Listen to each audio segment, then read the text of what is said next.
Evo di danas idem. Idem na Svilaju. Evo samo da kažem kako sam došao na ovaj put. Znači na potezu Drniš-Zelovo. Prije Zelova nekoliko kilometara je skretanje lijevo za Svilaju. Imate putokazovi vamo što sam prije u prijašnjem kadru snimio. I evo dolazim do planinarskog doma Orlove Stine. Da bacimo jedan pogled.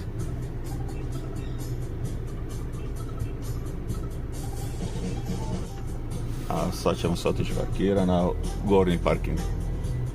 Evo se bližim račvanju puta. Makadamski put vodi dalje i onda u jednom trenutku skreće u brdo, a ja ću ovdje skrenuti livo priko Badnji. Evo ga.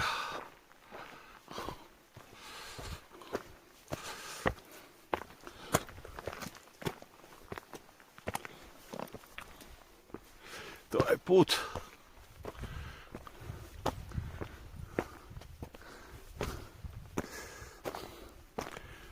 I idemo dalje. Evo kako izlazim iz prve šumice. Izbija pogled na vršni greben Svilaje. A desnom doli nam se otvara Peručko jezero i pogled na Dinaru. Vrijeme idealno za ovo doba godine. Evo što sam primijetio, markacije su više nego školski napravljene i da hoćeš ne možeš se izgubiti ili faliti. Evo ga, doslovce svako 5 metara je markacija. Što je pohvalno. Za razliku od nekih staza i puteva gdje nema markacije, gdje moraš tražiti marku do marke. Ima lagane bave, odnosno povjetarca koji stvara lipu ugodu, daje svježinu. Sve je mokro i klizavo, pa treba obratiti pozornost kako se gazi, da se ne bi ostavio otisak na guzici.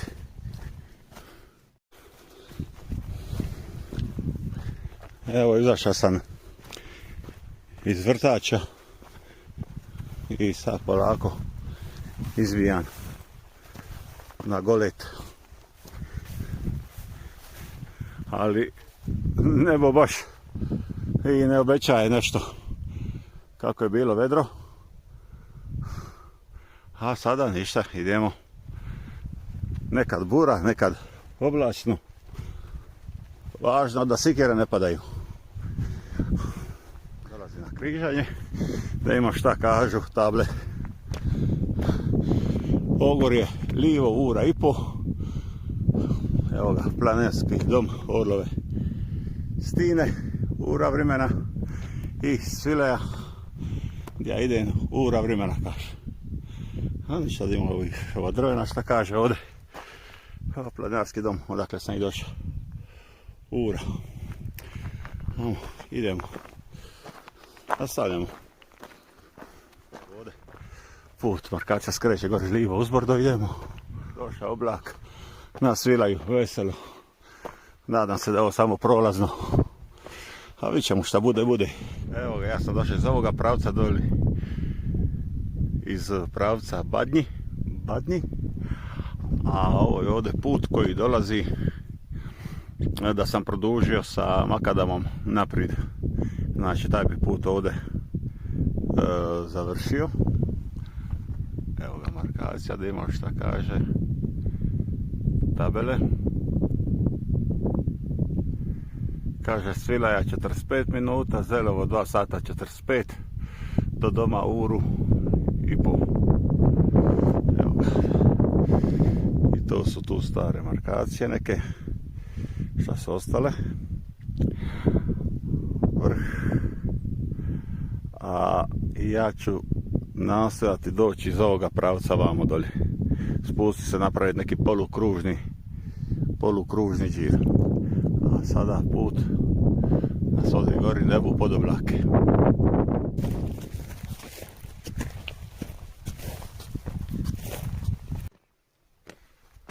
Daj like.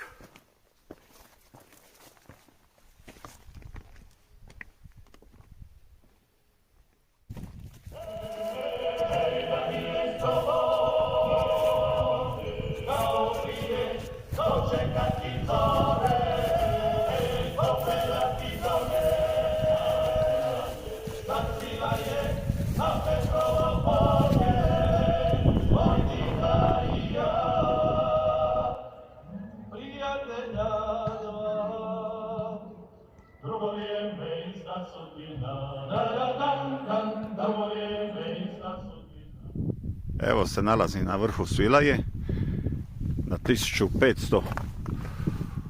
1508 metara i 77 centimetara, kako se vidi, a na karti, geodetskoj karti TK25 navedena je visina od 1509 metara, a na stranicama HPS-a je navedena visina 1508 metara.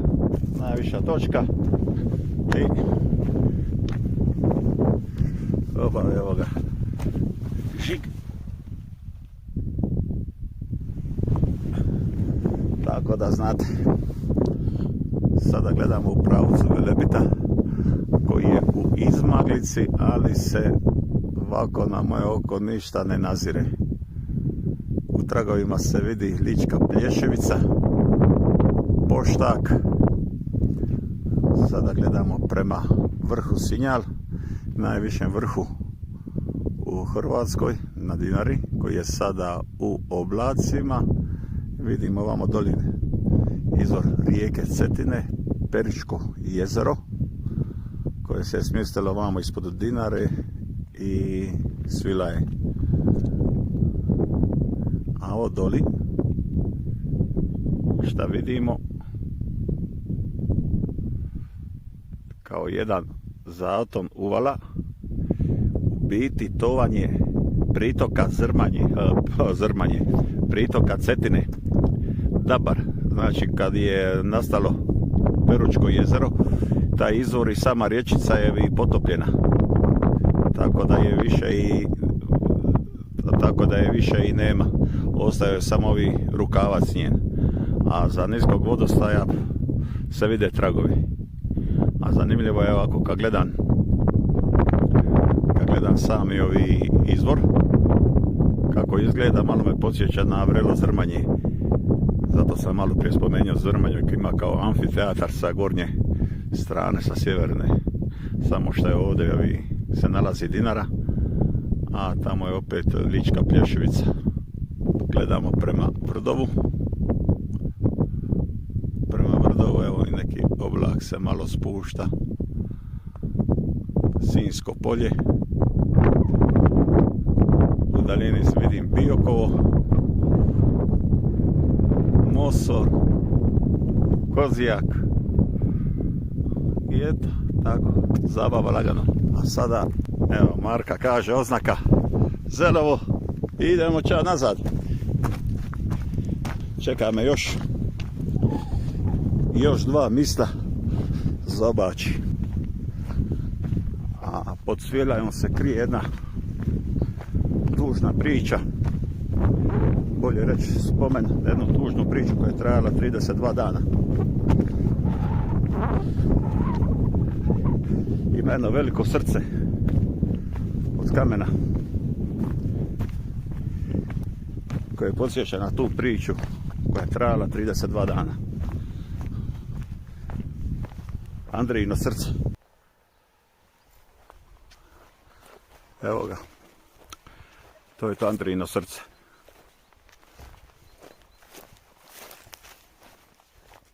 Kad se čulo da roditelji rade ovo srce, dica i ljudi sa svih strana donosili su kamenje. Pa sam ja odlučio donijeti jedan kamen sa Jabuke, otok Jabuka, sredine Jadrana.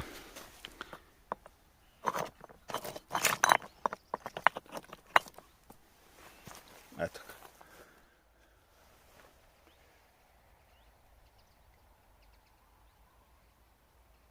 Planina ko planina. sazana od kamena u ljudima radi jedno veliko srce, jednu veliku dobrotu. Iako ja ne bi bilo da ne idem opet na divljaka. Sam ispust na divlje, ovamo kad sam sišao sa puta koji se spušta sa vrha Svilaja, kad idem prema ovome docu doli, na nekim kartama je označen, ali ga u biti nije markiran, niti je vidljiv, nego doslovce baš na divljaka se ide. Evo, dozgar sam se nekako otprilike ovako spustio do ovoga pojilišta, prolazi put i lijevo jedna napuštena kuća. Nekome je nekad vridjela, a sad vjerojatno nema ni potrebe za njom. Amo će nazad dalje. Di naredi. Prolazi ovdan. Pa eto pa mogu sad reći da sam ja bio na trailu. Da. Kako evo gljiva ode. Sunčanica. Šešir. Eto ga. Neko je izgubio šešir, a neko očale. Da ima koje su. Dekatlonke. A ništa. Čini se lipe, dobre. A ostavit ćemo ih tu. Pa neka čekaju. Tako. Ko zna šta će još putem, evo ako da se bolje vidi. Ko zna šta će još putem naći.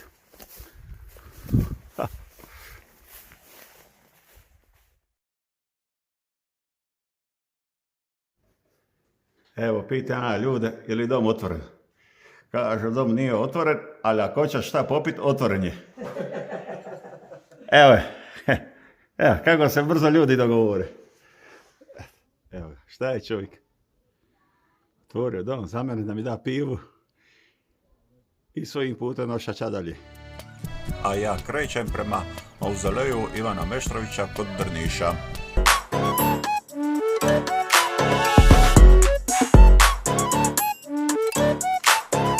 Evo, obašao sam cijeli mauzolej i nidi ni slova M od Meštrovića. Evo ovdje kao neki posjetiteljski centar koji je u nedjelju zatvoren.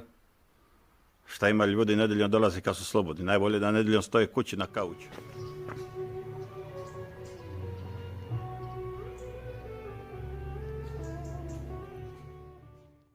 Sve šta se može reći. Meštrović ima smisla za tijelo. Pogotovo žensko. Dok ja riješim ovu picu sa drniškim pršutom, vi pogledajte GPS trag moga lutanja po Svilaji i ako vam se video svidio, lupite like i vidimo se uskoro. Pozdrav!